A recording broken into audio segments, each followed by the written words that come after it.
Okay, um, it's my pleasure with this small meeting. We haven't had a meeting attended by so few people in years. But anyhow, it is my pleasure um, to introduce our speaker, Kathy Homiller, who is talking about Paul Harris Fellow. She's a member of the Paul Harris Society, guaranteeing the gift of at least $1,000 each year to various dimensions of the Rotary Foundation. That would be Polio Plus, Annual Fund Share, and there are various other lesser known sub funds to donate the money to. But Kathy is a 27-year member of the Asheboro Rotary Club. She's a past president. She's a CPA. She's a graduate of Duke University, one of our shared peace centers, shared with the UNC Chapel Hill. She has three daughters. One who just attended RILA this past summer and who was a youth exchange program, short program student to Italy. She has been the chair of the Four-Way Test speech contest since 2023. And Kathy will share with us what the speech contest is all about and how we all go about doing it. So Kathy, please take over. Okay, thank you. Can everybody hear me okay? Just want to make sure. Great. Well, thank you very much for having me. I when I was asked to chair this event, I was familiar with it, but I have grown to truly appreciate what this means to the members of the Rotary Club, to the students who participate. And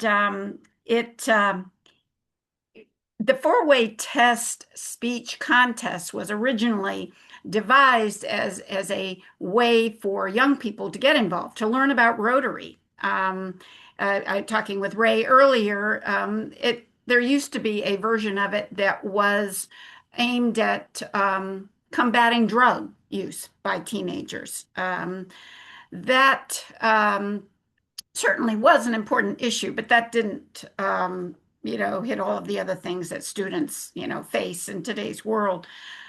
So the four-way test was adopted as the theme of the contest a number of years ago. And the gentleman that was behind all of this, his name was Jim Armstrong. He was a member of the High Point Rotary Club in High Point, North Carolina. And actually, even in 2023, the first year that I was chair, he actually was a member of the judges panel. And then very sadly, he passed away in December of 2023. So in the following February, when we held our contest in February 24, we renamed it the Jim Armstrong Four-Way Test Speech Contest. It is a mouthful, but it honors a very important individual in our history. Every club in the district, and we have in our district 7690, we have 46 clubs. Every club is invited to send a student. Now, there can be, obviously, in certain cities, we have multiple clubs. Greensboro, I think there's probably 8 or 9 clubs. Asheboro has 3 clubs. And we all tap into many of the same schools. And so clubs can collaborate and work with the schools and send conceivably more than one student from a school if we have that interest. And certain clubs are just more enthusiastic about this. And oftentimes we have clubs that aren't able, for whatever reason, to find a student, but we almost always can match a student with a club. So we don't let the students' enthusiasm for this go undealt with. We almost always find a club. And as has been the last several years, the contest is always held on the last Saturday of February. So this year it will be on February 28th. It is now held in what is probably the most central location, which is Asheboro. Asheboro is the geographic center of the state for those who are not familiar with North Carolina, and it is also pretty much the center of the district. And so, for a variety of reasons, the contest was moved to Asheboro, to Randolph Community College, our local community college that has a wonderful facility, a wonderful auditorium, and many other Rotary events have been held there in recent years.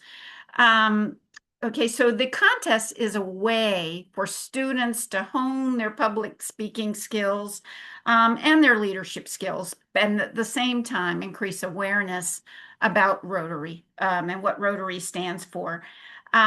Just by virtue of the four-way test, and what it says of the things that we think, say, and do. Is it the truth? Is it fair to all concerned, etc.?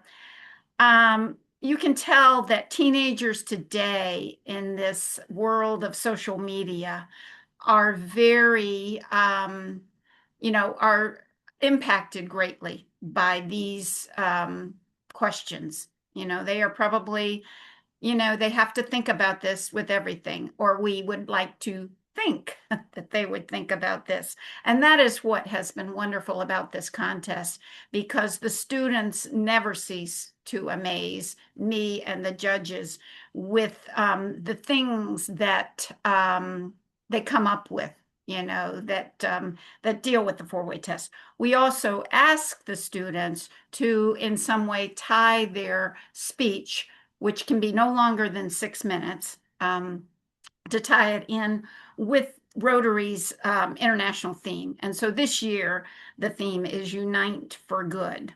And it will be very interesting to see, their perspective. I'm reading here at the moment, the idea is to facilitate positive and ethical behavior in youth and teens. And I feel we have been very successful. One of the things that I would like to do is to share a speech with you. This was the winner of the 2023 contest, and the winner of the contest is asked to speak at our district convention, which is usually in the end of April or May. So what I would like to do before I talk about judging and all of that is just to give you a flavor. Ray, would you say this is a good time to go ahead and share the video? Okay, let me, hopefully we will be successful in doing this. Okay. Michael, is it open to share? It Yes. was earlier. Let me just see if I can. Okay, there. All right, so now let me get, okay. Can everyone? Anna is a senior at Faith Christian School in Ramseur, North Carolina. She was sponsored by the Asheboro Rotary Club. She, I have just been told she is valedictorian of her class. She will be attending Oral Roberts University next year to pursue biblical studies.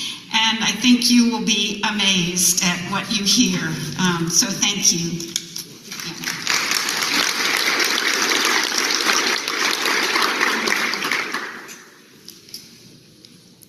What are ethics, and why do they matter?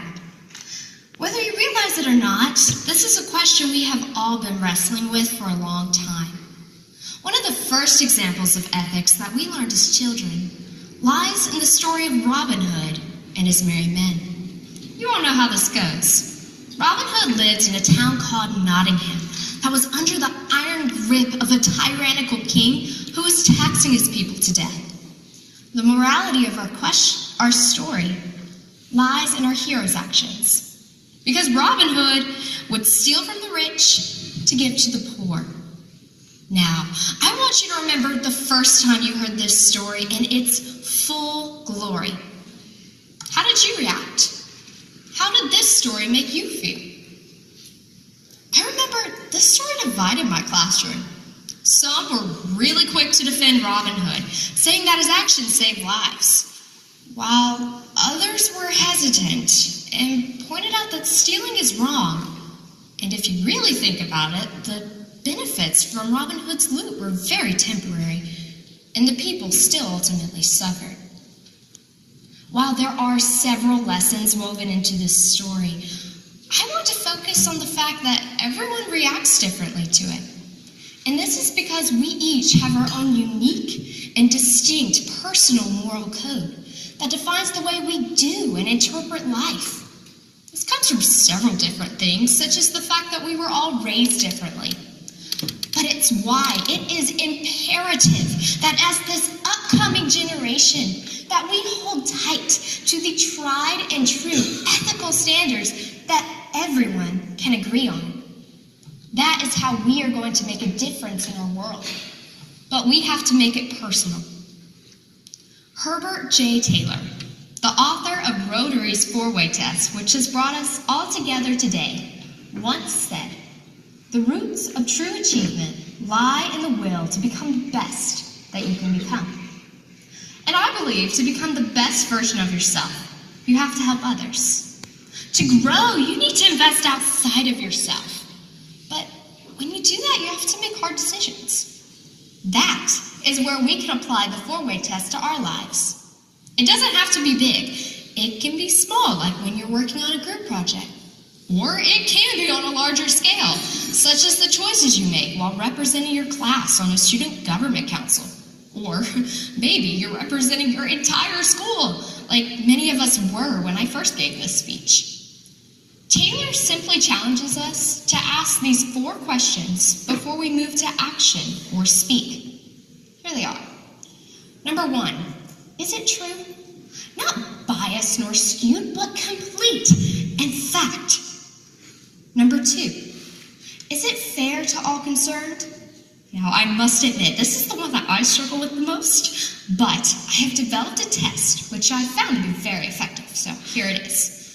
Before you blurt out that thought or make that quick decision, take a moment to figuratively slip on the shoes of someone else and think about how that person will be affected by your choices. How will that person feel? And well, if that thought doesn't make you squirm, you can move on to question number 3, which says, will this build goodwill and better friendships? Here, think of it like this. If the paparazzi were to plaster your face on every magazine cover in North Carolina, would the headline scare people to be around you? Or would you be proud of your reputation? And finally, the question I think we forget to ask the most.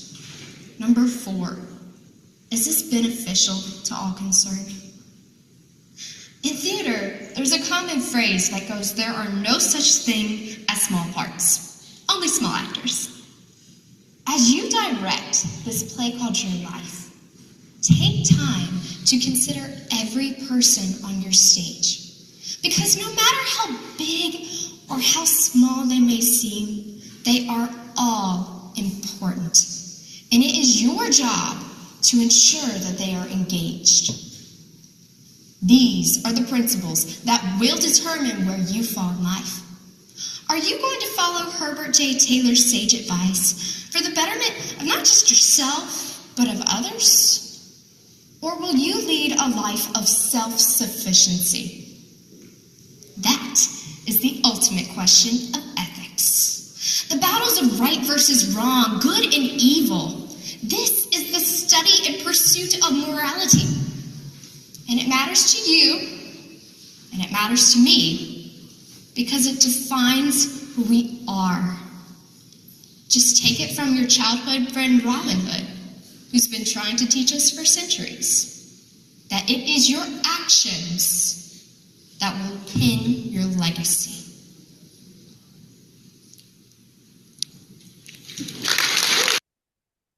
Anna is Okay. Are we back? Everybody can see? Good, good. Anna certainly was amazing and very compelling. She got a standing ovation, and then even the following year, people talking about about her.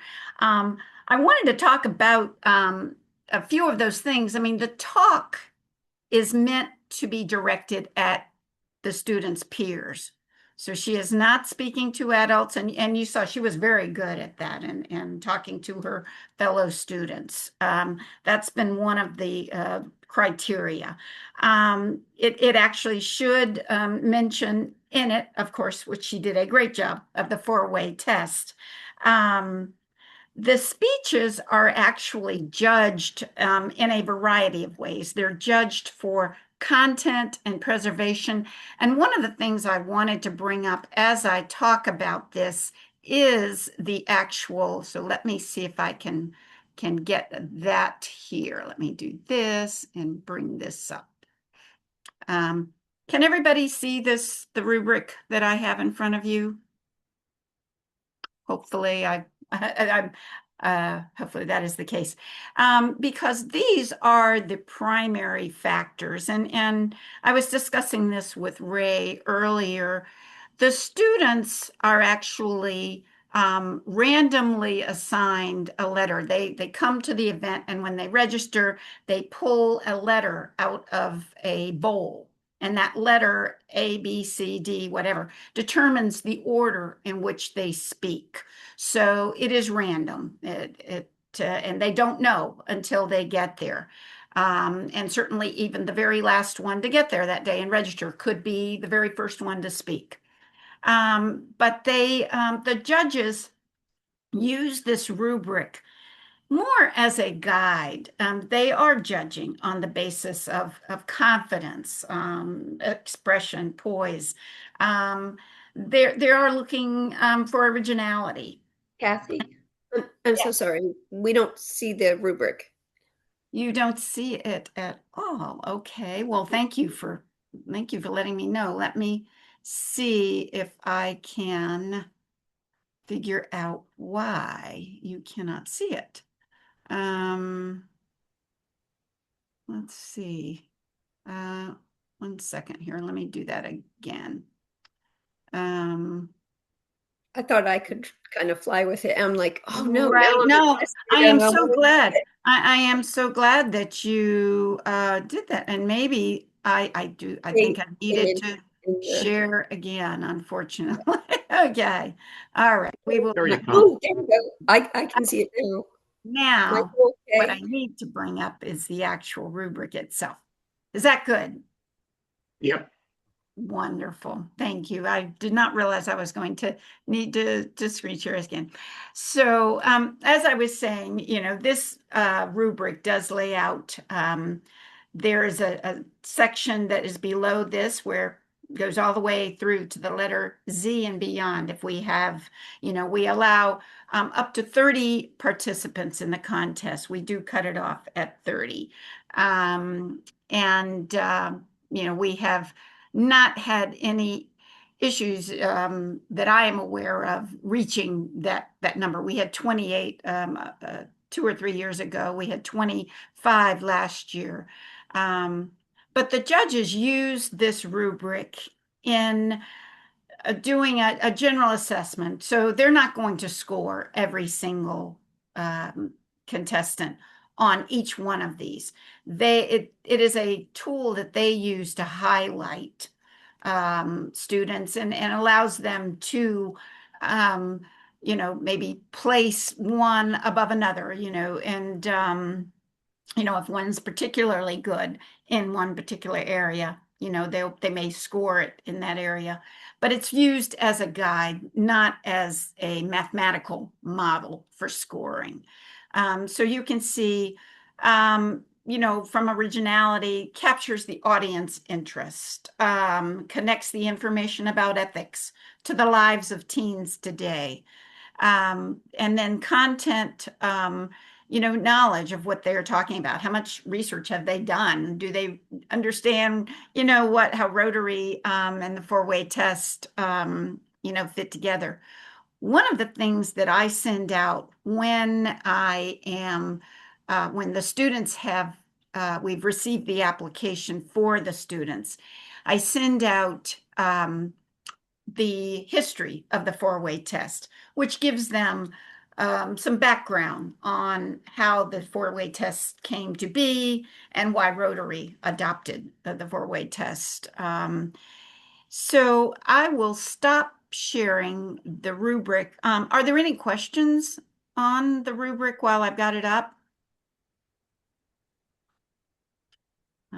Okay, let me go ahead and stop sharing then, and I will just get back out. So the contestants, they cannot have a speech written in front of them. They can only use 3x5 note cards. We do allow them to have the note cards with them. But certainly their presentation, if they are relying 100% on note cards, that would not be looked upon as favorably. Their body language, many choose, in fact, most choose not to use the microphone. We have a podium that we provide for them. Most choose to carry the microphone, and even a few have felt that they could project without the microphone. So that is entirely up to the student, how comfortable they feel. We select 5 first through 5th place, and we award prizes on that basis. The prizes are in the form of scholarships, cash. First prize is $1,000. Second prize is $500.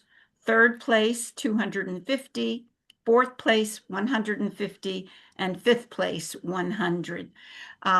As I mentioned earlier, the first place winner also gets invited to our district convention, all expenses paid, for her family or her parents and her, wherever the event is being held.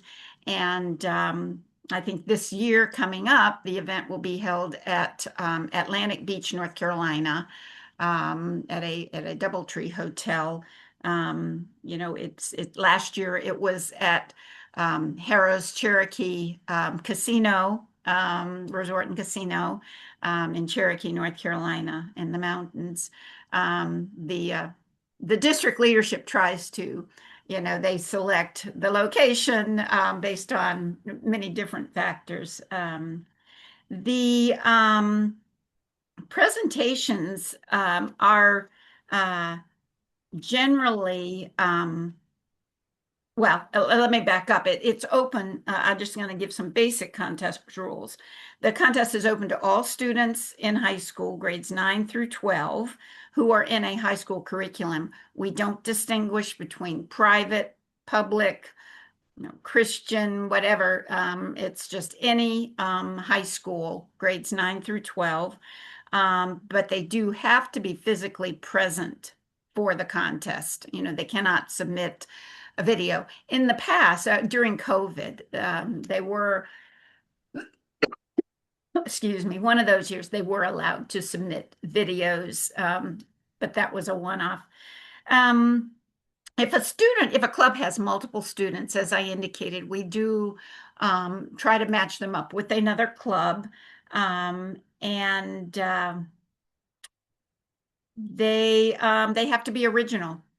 Something we're all wrestling with is artificial intelligence, and we've had a few. Actually, last year's winner, actually, the focus of her speech was on artificial intelligence, and I see Kathleen shaking her head, and it was very good, and it was a very mature approach to artificial intelligence. We had a young man, I want to say 2 years ago, who got too close to the end of his speech and let everybody know that it had been created by artificial intelligence, which, he did have a reason for doing that. And it did demonstrate clearly how difficult it is, to tell. So that just the idea of artificial intelligence is very much part of this contest and how it is being judged. When the students speak, they have nothing more than the alphabet letter. We hand them, when they register, the alphabet letter. And then when they go up, I call them in order of the alphabet, so that the judges have no idea where these students are from, what grade they are. We've been very successful at keeping all of that anonymous. That is actually okay. So the schools in the district, or where the clubs are located, they are to be contacted directly by the clubs that service that area. And so that's why we urge clubs to collaborate. Greensboro, I know, particularly with something like 8 clubs, they do a good job of discussing with each club and then trying to spread the competition amongst as many schools as they can. They kind of divide up the schools. With that, I don't have anything else. Ray, did you have any questions that you were hoping I would address, or the others, any questions? Yes, Kathleen. Well, I struggle with the 4-way test because I'm not in the district and I'm a teacher. So I have access to several people who would be excellent. However, the drive it's a 2.5-hour drive to 3 hours, because we're down in Columbus County, which is between Myrtle Beach and Wilmington. Yeah. So, but as an e-club, we want to be more out into more known as an e-club, and we're international. So how is our district serving us as an e-club, as an international e-club? Well, and Ray possibly can address this somewhat as well. I know in the past I've had conversations with members of the e-club. They actually, I'm not sure if it was Ann Jones, I was always contacted. They were very proactive in looking at students, and in particular, I think where the individual is. So in the case of Ann, I believe Greensboro was where she was forming a relationship with a school. So I think it does, because of obviously our district being Central North Carolina, and you've got members. I mean, the club is actually, and even at district convention, very well received, very, visible. And, so I would say at the speech contest, I mean, we announce all of the students and where, the schools that they are from and the club that sponsored them. So the club does get the recognition, but it might not be a student, like you said, in your area. Your area would be, probably more either the Wilmington or, a student there to participate in something they might offer. So I was just wondering if you'd open it up to having them as a video. That way the travel is not a hurdle. If that makes sense. I mean, I get that would be a decision at the district leadership level, I believe, in terms of, because we have indicated, and the problem with videos is, it can be, you don't know which version of the video you're getting. It takes away all of the nerves, the stage presence. And so I think for that reason, that would be difficult to open it up to video. It doesn't put them on the same footing, that it would the students who are there. We do have, the last year we had a student from, basically she lives near Virginia. And that was easily a 2-hour drive down to. So can you take students that are, this student was within our district. Stokes County is part of District 7690. Sure. But can you take students from out of district? Okay, I believe if the club, and you've got some borderline clubs, we've talked about a number of these that are, either the far west or the far east. District 7690 is a very large district, and some of the areas, and Ray, I know you and I spoke about Montgomery County, which is a county in the southern part of our district, is probably, they only really have one high school. And the club in their clubs, the club in Montgomery County might serve other schools. I would say it depends on what the Rotary Club, if they have a relationship with a student in another community. And it might even be truly, we don't disallow sons and daughters. It might be somebody that is, in another school across the county line, So yes, I would say that is absolutely acceptable. They do not have to, they don't physically have to live or even go to school, but they have to be served by, there's got to be a relationship, I would say, with that club or with another club in the district. Is that matching process that I alluded to? We took some pretty remote areas, that Carthage, North Carolina didn't have, really anybody. And so we were able to provide them, with a student to represent that club.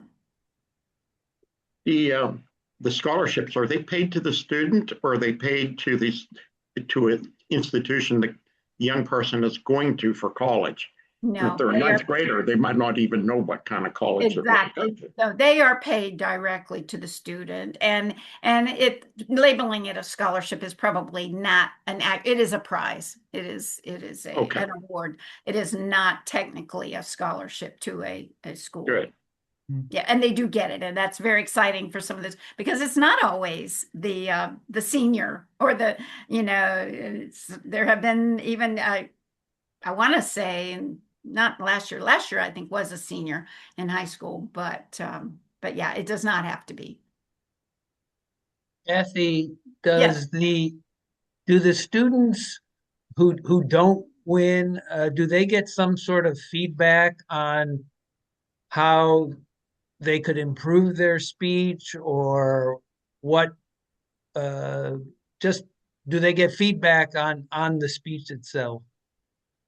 They do not get any official feedback from the judges. They are more than welcome to approach, after the event or even to contact their local club, whoever, would have selected them. I would hope that they might get, something, but obviously they're then representing that club coming. But no, there is no official feedback to the students unless they ask for hints or what they could have done better. And I've seen that. I've seen students approach, one of the judges and say, do you have any, commentary?